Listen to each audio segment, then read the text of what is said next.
계속 복음이 무엇인지 살펴보고 있습니다. 복음은 예수님이 십자가에서 우리 죄를 대신해서 죽으시고 3일 만에 부활하셔서 세상의 주님이 되시고 우리 삶을 다스린다 하는 소식이 복음이라고 했습니다. 한마디로 복음이란 예수님이 주님이 되셔서 우리를 다스리신다, 그것이 복음입니다. 이 복음에는 하나님의 의가 나타나서 믿음에서 믿음에 이르게 합니다. 복음이 선포될 때에 하나님의 신실하심이 성령의 능력을 통해 듣는 자들의 마음에 믿음을 일으켜 주시는 것이죠. 하나님이 우리 안에 일으켜 주신 믿음으로 말미암아 구원을 얻게 됩니다. 여기서 우리가 흔히 오해하는 지점이 있는데요, 내가 예수를 믿는다, 내가 신앙생활을 한다는 것은 절대로 나의 선택과 결정에서 시작된 것이 아니라는 것을 잊지 말아야 합니다. 하나님이 죄악에서 나를 불러주셨고 또 죽음에서 살려주셨기 때문에, 또한 우리 안에 믿음의 씨앗을 뿌려주셨기 때문에 우리는 믿게 되었고 구원을 받게 되었습니다. 물론 신앙생활을 하다 보면 내가 결단하는 지점이 있고 또 내가 선택해야 되는 지점이 있기는 마련입니다. 그러다 보니까 때때로 마치 믿음을 내가 선택하는 것 같고 내가 신앙생활을 결단한 것 같지만, 하지만 믿음의 시작과 출발은 오직 하나님의 은혜와 부르심이다 라는 것을 잊어서는 안 되는 것이죠. 그러면 왜 이 복음이 필요한가? 왜 우리는 구원을 받아야 하는가? 라는 질문이 자연스럽게 진행이 되었는데요, 이것에 대해서 우리는 지난주부터 또 3장 20절까지 구원의 필요성과 복음의 필요성에 대해 살펴보게 됩니다. 지난주에 살펴본 바에 따르면 인간은 그 불경건함과 불의함으로 인하여 하나님의 진노 아래에 있기 때문이라고 했습니다. 불경건함과 불의함은 하나님을 알면서도 모른 척하고 하나님을 거스리는 것이 죄이다라는 선언이었던 것이죠. 이러한 인간의 불경건함과 불의함에 대해서 하나님은 인간을 내버려 두시는 결과로 나타났습니다. 그 결과 인간은 온갖 악행을 저지르게 되는데, 마치 냉장고에 전기가 흐르지 않으면 보관한 음식이 다 썩어버리는 것처럼 하나님이 공급하시는 생명이 끊어진 결과 인간은 타락하고 악행을 저지르게 되었습니다. 이처럼 하나님이 내버려 두시는 결과는 그냥 놔두면 지옥 가는 운명이 우리 인간의 운명이 되었습니다. 그래서 인간은 하나님의 구원과 복음이 절대적으로 필요한 상태가 되었다는 것이죠. 예수를 믿어도 그만, 안 믿어도 그만, 예수 믿으면 본전치기가 아니고 예수를 안 믿으면 지옥 갈 운명이다. 이것이 성경의 선포입니다. 어쩌면 이러한 사실들이 우리 현대인들에게는 어리석게 느껴질지도 모르겠습니다. 심지어 교회 다니는 우리들에게도 이것이 왠지 약간 좀 거리끼려지는 또 미련한 어떤 현대와는 좀 맞지 않는 생각으로 다가올 수도 있습니다. 그러나 우리가 믿는 복음은 단지 좋은 생각 정도가 아니라는 것이죠. 우리가 믿는 복음은 그냥 교양을 쌓는 정도가 아니라 죽음에서 생명으로 옮기는 문제이고, 개인의 죽음과 역사적 종말 앞에서 천국과 지옥이 갈라지는 그날에 영원한 생명을 얻느냐 마느냐의 문제가 이 복음의 문제라는 것을 우리가 잊지 말아야 하겠습니다. 사도 바울은 이러한 시급함을 가지고 로마서 1장 18절에서 3장 20절에 걸쳐서 이 하나님의 진노 아래에 있는 인간의 죄의 문제, 복음과 구원의 필요성에 대해서 설명하고 있습니다. 그 중에서 오늘은 2장 1절에서 16절까지의 말씀을 중심으로 살펴볼 텐데요, 우리 1절을 같이 한번 읽어보겠습니다. 1절 말씀입니다. 네, 시작. 그러므로 남을 심판하는 사람이여, 그대가 누구이든지 죄가 없다고 변명할 수 없습니다. 그대는 남을 심판하는 일로 결국 자기를 정죄하는 셈입니다. 남을 심판하는 그대도 똑같은 일을 하고 있기 때문입니다. 1장에서 2장으로 넘어오면서 그대라고 하는 말상대가 생겼습니다. 이 그대는 성경 아래쪽 그 각주 2번에 보시면 실제 인물이 아니라 가상의 논쟁 상대이다, 이렇게 이제 각주에 설명이 되어 있는데요, 이것을 디아트리베라고 이 바울 시대의 수사학적 방법이었다고 해요. 가상의 인물을 설정해서 자기의 논지를 펴가는 방법이 이 디아트리베 방법인데, 그럼 사도 바울이 설정한 이 그대는 누구일까? 2장 17절에 보면 그대가 유대 사람이다 라는 것을 우리가 추측할 수 있습니다. 그러니까 2장 전체는 유대 사람들을 가상의 상대로 정해놓고 바울의 논지를 로마서를 통해 펼쳐나가고 있는데요, 그러니까 1장에서는 하나님의 진노 아래에 있는 인간의 보편적인 죄의 상태를 말했다면 2장에서는 그 범위를 좁혀서 유대 사람들의 죄의 현실을 지적하고 있습니다. 바울이 지적하는 유대인의 죄상은 크게 본문에서 두 가지로 나타납니다. 첫 번째는 남을 심판하면서도 자신도 똑같은 일을 하고 있다. 여기서 이제 남이라는 것은 이방인들을 말하고 있는데요. 그러니까 유대인들이 이방인들에 향해서 심판을 하는데 사도 바울이 보기에 지네도 똑같은 애들이 비판하고 있다, 이런 얘기죠. 그러니까 유대인들은 스스로에 대해서 자부심이 있었습니다. 자신들은 하나님이 주신 율법을 받았고 이를 통해 옳고 그름을 분별할 수 있는 지식을 가졌다라고 자부했습니다. 이것에 반해서 저 이방인들은 개와 같고 율법이 없고 옳고 그름에 대한 판단력이 떨어지기 때문에 저 무지렁이 같은 삶을 살고 있다는 것이 이방인들을 향한 유대인들의 기본 생각이었습니다. 따라서 유대인들은 저 율법 없는 이방인들이 율법 없게 망할 것이기 때문에 그들을 판단하고 심판할 수 있다라고 하는 자부심이 있었던 것이죠. 여기까지는 이해할 수가 있습니다. 문제는 옳고 그름에 대한 이들의 지식이 실천과 행위로 결론나지는 않았다는 것이 문제입니다. 그러니까 남을 심판하는 그것을 도리어 자기들도 행하고 있었다는 것이죠.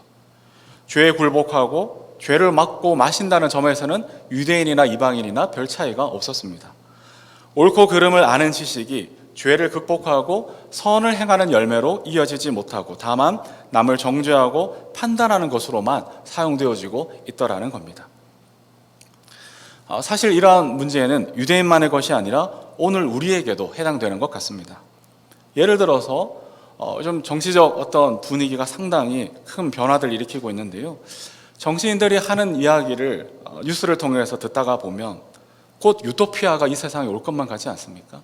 그러니까 그들의 말만 들어보면 곧 이제 유토피아가 올 것처럼 말에 있어서는 틀림이 없는 것 같습니다. 옳고 그름에 대하여 예리하고 정확하고 그 판단은 분명한 것 같습니다. 그런데도 우리가 살아가는 현실이 답답하게 느껴지는 까닭은 무엇일까? 옳고 그름에 대한 지식이 삶의 실천과 선한 행위로 이어지지 않기 때문은 아닌지 우리는 생각해 보게 됩니다. 옳고 그름이 상대방 정치인들을 정죄하고 비난하는 일에는 좋은 무기가 되는 것 같습니다. 하지만 정작 옳고 그름이 내 문제가 되어버릴 때 어쩔 수 없었다라는 핑계로 빠져나가는 것을 우리는 보곤 합니다. 이것에 대해 히브리서 12장 4절에서는 너희가 죄와 싸우되 피 흘리기까지 싸워야 할 것을 암시하고 있습니다. 어쩔 수 없었다라고 핑계하지 말라는 것이 히브리서 12장 4절의 말씀입니다. 죄는 결국 내가 선택하는 것이고 내가 최종적으로 사인을 하는 겁니다.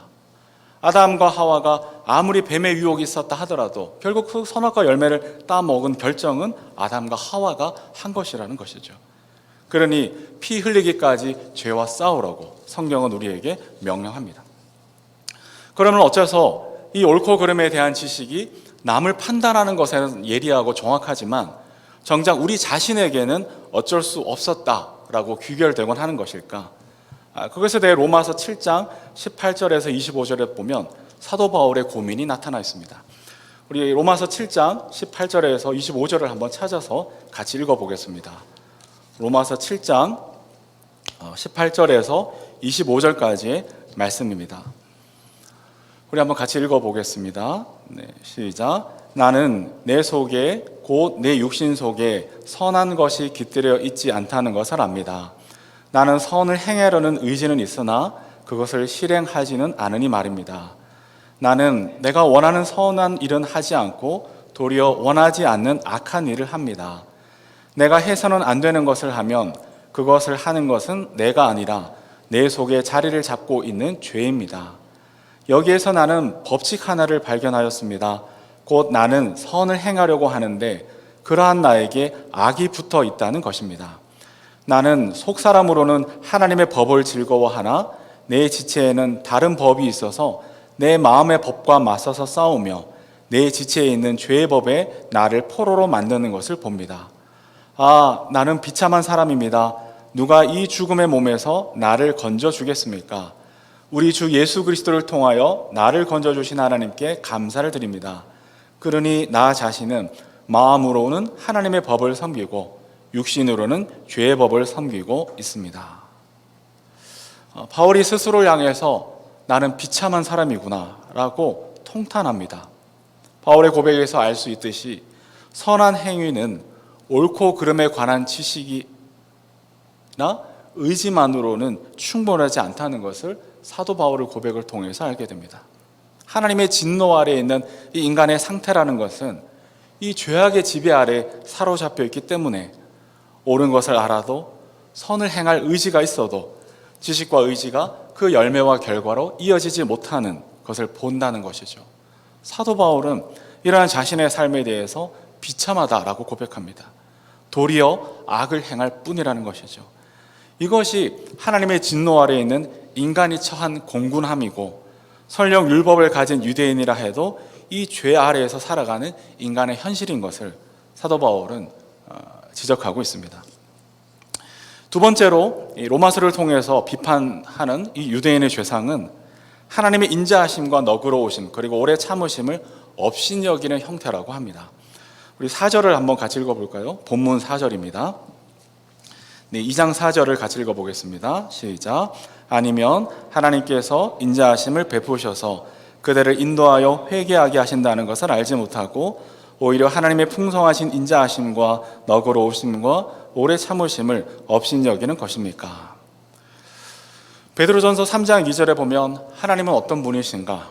하나님은 오래 참고 기다리시는 분이라고 합니다. 왜냐하면 디모데전서 2장 4절에 보니까 이를 통해 모든 사람이 구원을 받으며 진리를 아는 데 이르기를 원하시기 때문이라고 성경은 말씀합니다.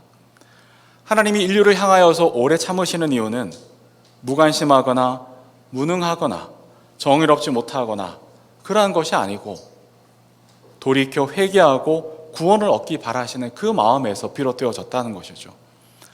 하지만 유대민족은 이것을 악용했다고 합니다. 이스라엘의 역사 속에서 끊임없이 하나님은 선지자들을 보내셔서 하나님의 진노와 심판을 전했습니다. 하나님이 오래 참아주시는 진심은 그들이 돌이켜 회개할 기회를 주시는 것인데 이스라엘은 도리어 죄를 짓는 기회로 삼았다라는 것이죠. 하나님의 인내를 하나님의 부재와 무능 혹은 관심 없음으로 여기고 마음을 완고하게 하고 회개하지 않았다라고 본문에서 증언합니다. 더 어처구니 없는 일은 하나님의 오래 참아 주심에 대하여 이스라엘 자신은 악용하지만 이방인들에 대해서는 하나님께 불평하더라는 것이죠. 그 대표로 니느웨의 멸망을 바라는 요나의 항변을 우리는 기억합니다.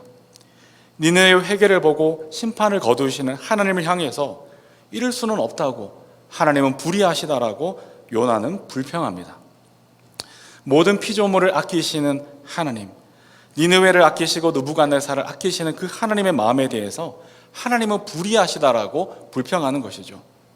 유대인이나 헬라인이나 차별 없이 대하는 이 하나님의 오래 참으심에 대해서 자신들은 죄를 짓는 기회로, 이방인들에게는 하나님은 불의하시다라고 결론 내리게 되었습니다. 톰 나이트는 그의 로마서 주석에서 이런 얘기를 합니다. 하나님이 본래 성질이 모질어서 잘못된 일마다 모두 벌을 내리셨다면 우리는 모두 오래전에 지구에서 사라졌을 것이다. 톰 나이트는 이렇게 말을 했더라고요. 그러나 우리가 경험하는 하나님은 전혀 다른 분이시라는 것을 우리는 압니다. 이 악한 세상이 빨리 망하지 않고 아직도 아무 일 없는 것처럼 돌아가는 것을 본다면 그것은 하나님이 정의롭지 못하거나 무능한 것이 아니라 하나님이 부재하시거나 무관심해서가 아니라는 것이죠. 하나님은 오래 참으시고 인내하신다. 왜냐하면 모든 사람이 구원을 알고 하나님의 영광에 이르기를 원하시기 때문입니다. 그래서 사람들이 마음을 돌이키고 회개할 기회를 거듭거듭 주시는 것입니다. 하지만 하나님의 이 오래 참아주시는 기회가 영원한 것은 아닙니다. 5절 말씀에 보니까 하나님의 공정한 심판이 나타날 진노의 날이라는 표현이 있습니다. 그러니까 하나님의 오래 참아주심도 끝이 있다라는 말입니다. 하나님의 마지막 심판의 날이 오고야 말 것입니다. 요한계시록 1장 7절에서도 보아라, 그가 구름을 타고 오신다. 눈이 있는 사람은 다 그를 볼 것이요 그를 찌른 사람들도 볼 것이다. 땅 위의 모든 족속이 그분 때문에 가슴을 칠 것이다 라고 합니다. 하나님의 심판의 날을 예고하고 있습니다. 그리고 이 날에는 유대인이나 헬라인이나 산자와 죽은 자 모두가 차별 없이 하나님의 심판대 앞에 서게 될 것입니다. 하나님께서 세상을 최종적으로 심판하시는 까닭은 하나님은 거룩하시고 정의로우신 분이기 때문입니다. 하나님의 인격과 성품에 따르면 죄와 악을 그냥 무한정 내버려 두실 수만은 없는 것이죠. 오래 참으시고 기다리신 그 끝에는 죄악으로 망가진 세상을 고치고 창조 세계를 회복시키기 위하여 최후의 심판 법정을 여시고야 맙니다. 그날은 세상의 마지막 밤이 될 것이고 천국과 지옥이 갈라지는 날이 되고야 말 겁니다. 그러면 하나님이 예고하신 이 세상의 마지막 날에 하나님은 인류를 무엇으로 심판하실까? 다시 말하면 유대인이나 헬라인이나 차별 없이 내리는 이 심판의 기준은 무엇이겠느냐라는 겁니다. 이 심판의 기준에 대해서 6절 말씀에 보면 이렇게 말씀합니다. 6절을 한번 보시면요, 하나님께서는 각 사람에게 그가 한 대로 갚아주신다. 이것이 심판의 기준이라고 합니다. 각 사람의 행위대로 갚아주시는데 참고 선한 일을 하면 영원한 생명을 받을 것이고 악한 일을 하는 이들에게는 진노와 분노를 쏟을 것이다 라고 합니다. 이것이 유대인이나 헬라인 모두에게 차별 없이 해당하는 심판의 기준입니다. 여기서 헬라인이라는 것은 그리스도인만 가리키는 게 아니고 이방인 모두 전 인류를 가리키는 대상입니다. 그런데 각 사람에게 그가 한 대로 갚아주신다는 이 심판의 기준에 대해서 유대인들은 받아들이기가 어려웠을 겁니다. 왜냐하면 그들의 기대는 이 세상의 마지막 날에는 하나님이 돌아오셔서 유대 민족을 구원해 주실 것이라는 민족적 기대가 있었기 때문이죠. 그들은 택함을 받았고 율법을 가졌고 아브라함의 자손들이었기 때문입니다. 하지만 유대인이라고 해도 차별 없이 행위에 따라 심판을 받거나 혹은 구원을 받는다는 이 말씀이 선뜻 수용하기가 힘들었을 것은 틀림없습니다. 바울이 유대인들로부터 지독하게 미움을 받고 박해를 받은 까닭을 짐작할 수가 있는 것이죠. 이것에 대해서 성경은 무엇이라고 이야기할까? 우리 13절 말씀으로 한번 가보겠습니다. 13절입니다. 같이 읽어보겠습니다. 시작. 하나님 앞에서는 율법을 듣는 사람이 의로운 사람이 아닙니다. 오직 율법을 실천하는 사람이라야 의롭게 될 것이기 때문입니다. 아마도 이게 너무 당연하게 다가올 겁니다. 율법을 듣는 사람이 의로운 사람이 아니고 오직 율법을 실천하는 사람이라야 의롭게 될 것이다. 그러니까 그가 순수 유대인 혈통이라고 해도 하나님의 율법을 가졌고 어릴 적부터 율법을 듣고 암송했다 하더라도 율법을 실천하지 않으면 소용이 없다라는 것이죠. 그러니까 율법을 가진 것으로 남을 정죄하고 판단할 수는 있겠지만 그것으로는 구원에 이를 수가 없다. 오직 율법을 실천하고 참고 선한 일에 힘을 쓸 때에 영원한 생명을 얻게 될 것이다 라고 당연한 이야기를 하고 있습니다. 그런데 이 당연한 이야기가 이 심판의 기준에 대해서 유대인들만 혼란에 빠지지는 않을 것 같습니다. 어쩌면 오늘 우리 그리스도인들도 이 당연한 이야기에 혼란이 들 수가 있습니다. 그가 한 대로 갚아주신다. 이 말은 결국 행위심판론, 행위구원론일 수가 있는 거잖아요. 그동안 우리는 의인은 믿음으로 말미암아 구원 얻는다. 율법의 행위가 아니라 예수 그리스도 복음을 믿음으로 구원을 얻는다라고 배웠습니다. 그러다 보니까 이 바울이 설명하는 행위심판 혹은 행위구원 이것과 예수 그리스도를 믿음으로 구원받는다 이 사이에서 뭔가 모순과 혼란을 느끼게 되는 것은 당연한 이치입니다. 여러분 한번 여쭤보겠습니다. 우리는 행위로 구원을 얻습니까? 믿음으로 구원을 얻습니까?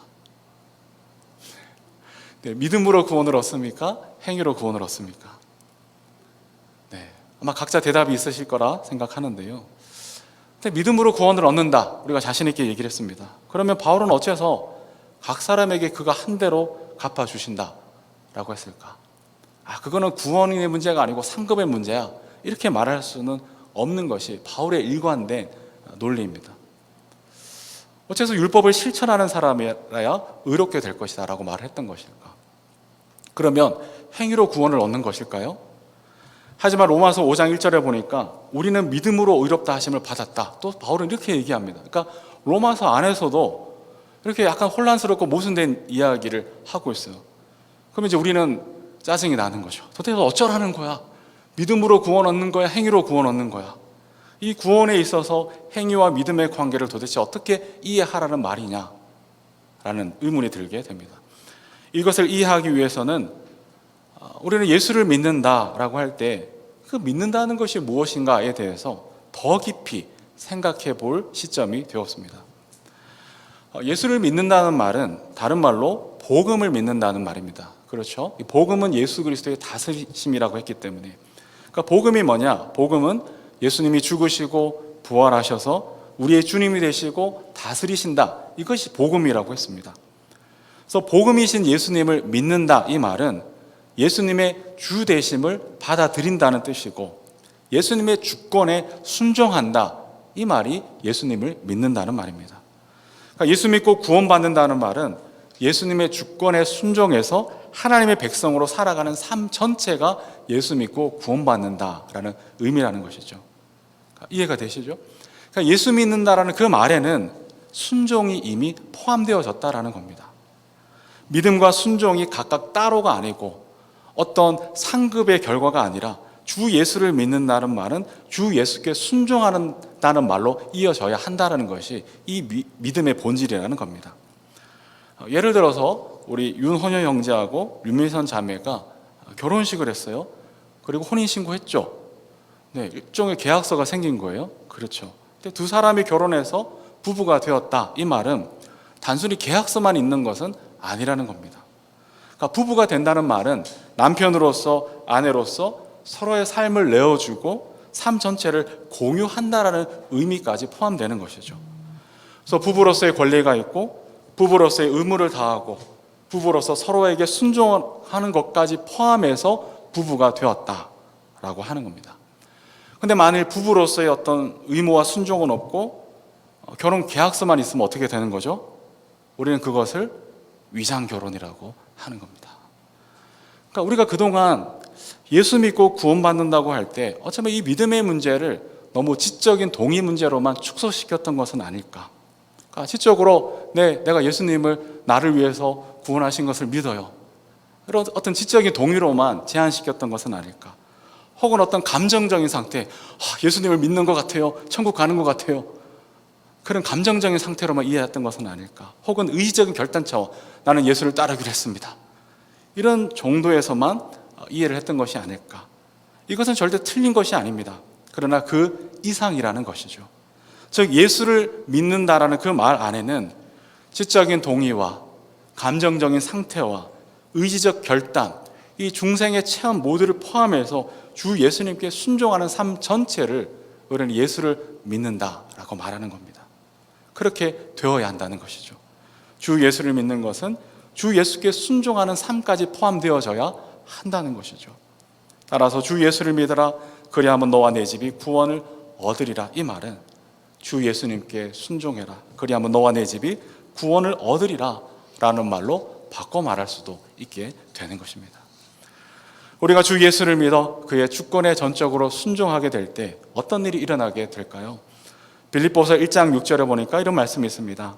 선한 일을 여러분 가운데서 시작하신 분께서 그리스도 예수의 날까지 그 일을 완성하시리라고 나는 확신합니다.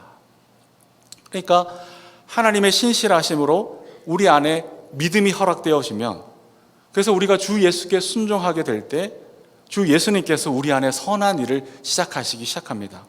그리고 우리 안에 선한 일을 시작하신 주께서 마지막 심판의 날까지 선한 일을 완성해 가신다라는 거예요. 그러니까 하나님이 우리에게 믿음을 주셨어요. 우리에게 작은 믿음의 씨앗이 생겼습니다.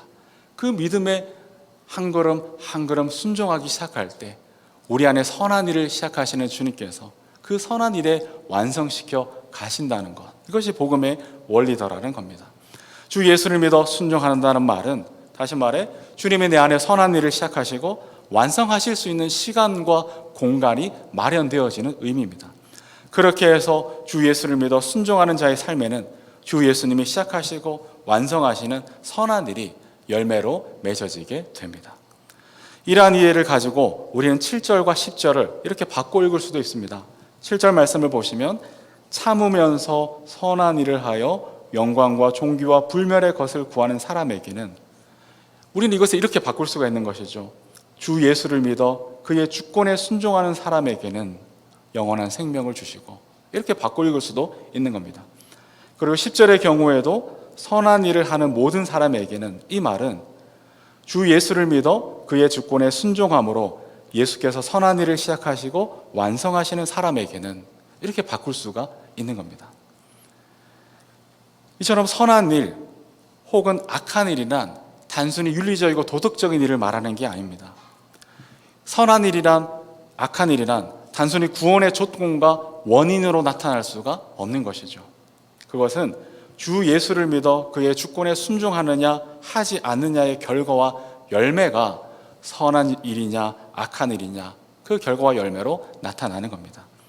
그러니까 주 예수께서 우리 안에 시작하시고 완성하시는 이 선한 일이라는 것은 단순히 윤리적 도덕적 차원의 실천 정도에 그칠 수가 없게 되는 겁니다.